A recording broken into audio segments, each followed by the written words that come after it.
ప్రేమ ప్రస్తావన వచ్చిన ప్రతిసారి మన మనసులో ఎప్పుడూ ఒక నాయకి నాయకులని ఊహించుకుంటూ ఉంటాం.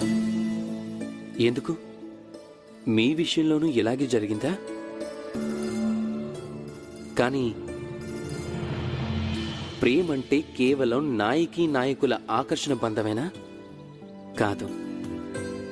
ప్రేమ పరివారంపై కలగచ్చు, తల్లిదండ్రులు సోదరీ సోదరులపై కలగచ్చు, బంధుమిత్రులపై కలగచ్చు, దేశంపైన జన్మభూమిపైన కూడా కలగచ్చు, మానవత్వంపై కలగచ్చు, అలాగే ఏదైనా కళపై కూడా కలగచ్చు, ఈ ప్రకృతిపైన కలగచ్చు. కానీ ప్రేమ ఎప్పుడూ ఆ మనసు పలకంపై నిలవలేదు. దేనిపై అయితే అంతకు ముందు పూర్తిగా రాయబడి ఉంటుందో, నిండి ఉన్న కుండలో మళ్లీ జలాన్ని ఎలాగైతే నింపలేమో